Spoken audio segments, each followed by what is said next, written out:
Accucare Physical Therapy and Sports Medicine in Brick, New Jersey offers a state-of-the-art facility with all the best and current treatments.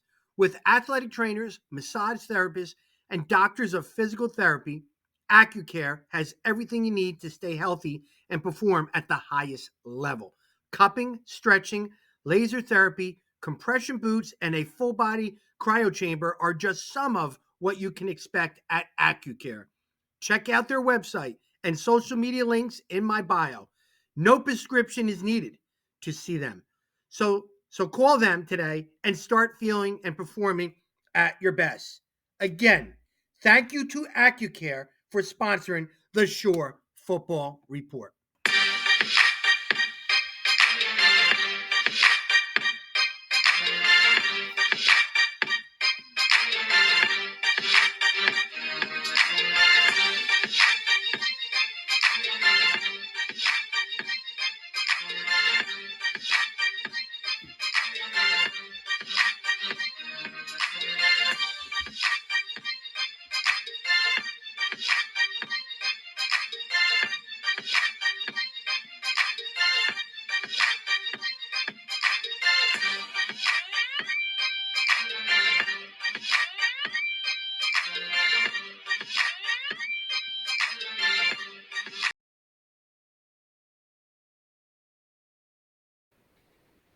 When we're talking the Freedom Division in 2023, it's yet another division that's entirely new. Yeah. Reshuffling, I mean, it's crazy. Like, you can't even use any data or results from last year to predict anything because it's an entirely new group of teams. This was the division that Ocean won last year behind Tyler Douglas, but all of those teams are out. So now we have Howell, Jackson Memorial, Lacey, Marlboro, Middletown North, Southern. Again, I think this is like what we talked about before of like not really natural rivals, or like it's kind of, it feels a little jumbled together. You do have some kind of traditional Ocean County, tough programs in there. And, Jackson's right next to Howell. So that's I like Southern Jackson back playing each other. Right. So there are some, but not necessarily the ones that totally jump out at you. But coming back from last year, a lot of these teams were kind of like on the verge. Like they either came up just short of the playoff berth, or, Jackson Memorial was a Division co-champion last year. They were really coming on by the end of the season. I felt like they were better and better in that They're last loaded month. next year. They're loaded. Yeah, so I think that, and they're a traditional power type team, so they certainly are a team that jumps out at you. Southern was like a whole new team last year. I guess when you look at it overall, again, do you see one or two teams where you think, okay, right now I'd say that's probably the top of the division? Well, I mean, I think Jackson is loaded. I know Marlboro had a good season, very good season. Lost a lot of seniors, and I know it's not who you lose, but who you got coming back. They did lose a lot. Jackson was 8 starters on O, 10 on D. Their freshman team was 6-2. They played a couple freshmen on varsity. They got some star power. They're going to be very, very tough. Of course, they won that first game against Manalapan and played a tough Millville for a good half. So those guys are ready to shine. I think Jackson's going to be one of the better teams. Southern, 7 starters on offense. Now, their offense wasn't as good last year, but I think they're going to be a lot better. They are loaded with sophomore talent. They're a team that you have to think will take another step forward this year, just from the fact that almost their entire starting lineup last year was new.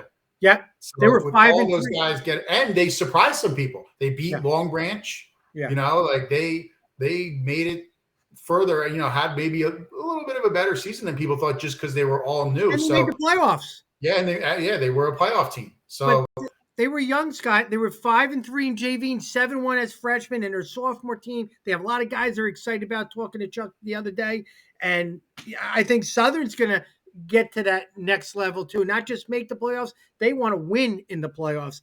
I mean, how do you feel about them offensively coming into this year after they did really struggle in that area last year?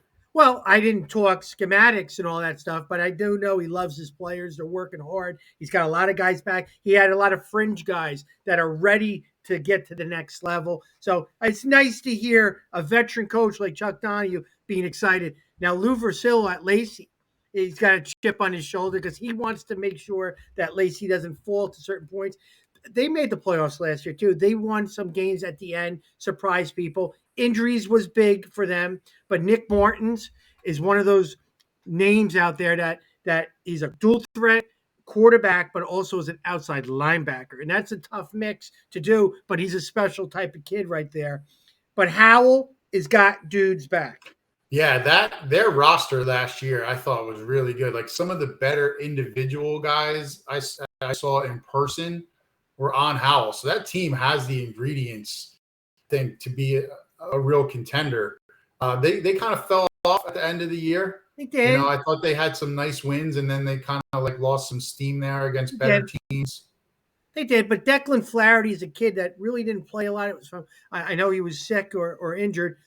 One of the better tight ends in the shore next year, and not a lot of film on him. He's a big 6'4", 215, 225-pound kid, plays outside backer. They have 8 starters on both sides back. They were 4-3 in JV, 5-3 with the freshmen. A lot of that sophomore class was talented. There'll be 2025 kids or juniors next year. So Coach Hill has got a program that wants to win and win now. They want to do that. And Steve Bush, a veteran coach there, has Luke Sheehan at quarterback. I know they lost the other 2 stud DNs, but when you have your quarterback and their JV freshmen were 5-2 and 6-3, they're going to be tough. And they're always in the mix. And don't forget Marlboro with Jason D'Agato. You want to call them that maybe they lost a lot in this, that. They went to the state semifinals, played a Tom-driven North team. Great win against Washington. Matt Cassidy's back. One of the better players in the short conference, hands down. And the way his philosophy is defensively, they're going to play close to the vest. I mean, it's a real tough encore. You know, you got into the playoffs for the first time since '99. You had your first playoff win since 1994, that incredible win over Washington Township. So they were one of the stories of the short conference. They have put together 2 good seasons back to back, which is very rare for that program. You know, so to try to make it 3 in a row, that's showing we've really established something here, especially given the guys they are losing from that senior class of this past year.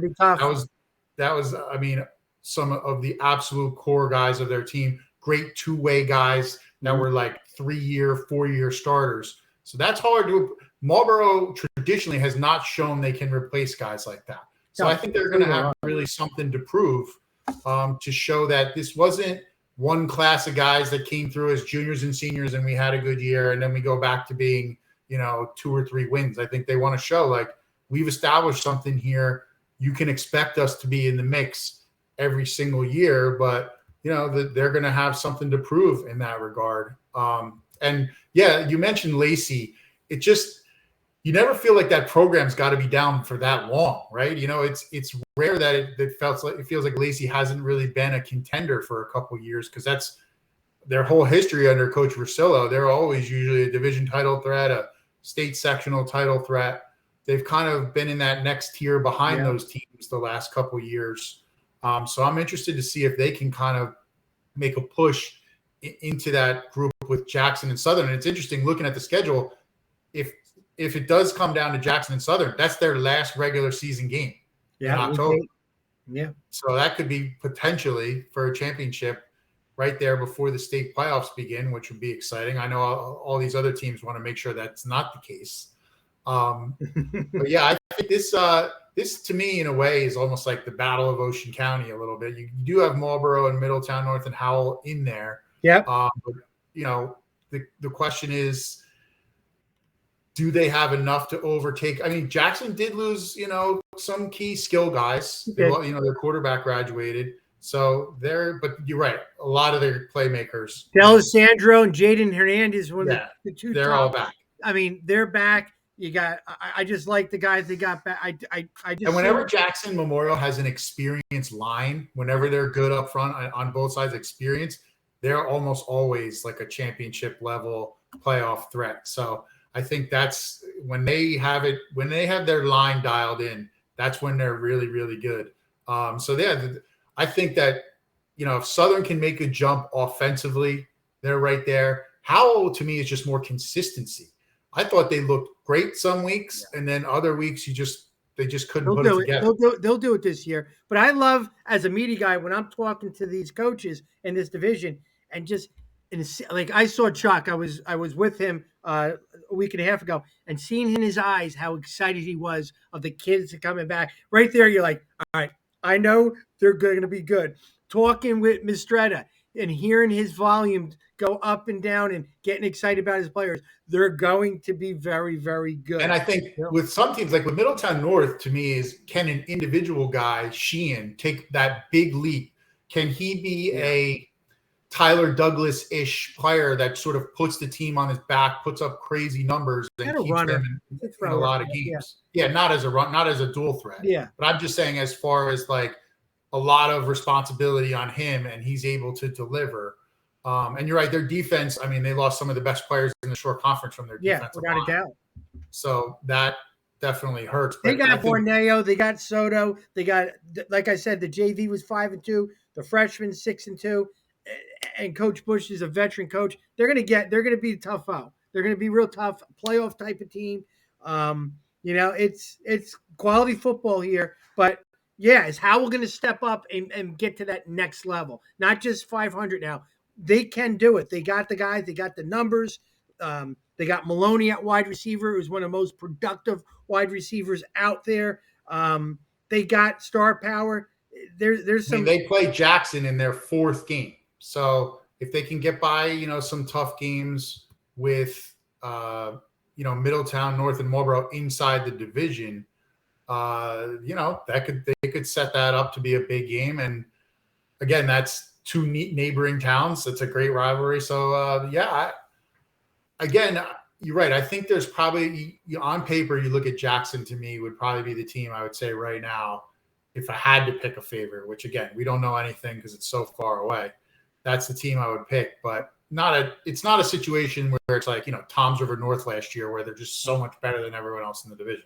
This could be another co-champ type division. You look at the SIs of the averages on the sheets that's going to follow this clip that we're talking. It's 9 points separating first and the last. That means they've been all competitive around the last 2 years. So let's end it with that. Some great football games ahead in the Freedom Division. You're going to now see the summary of every one of those teams and fun facts and numbers. And then, of course, who made the all-star teams of last year that are returning. So enjoy that. I'm going to be enjoying watching the Freedom Division next year. The season is right around the corner.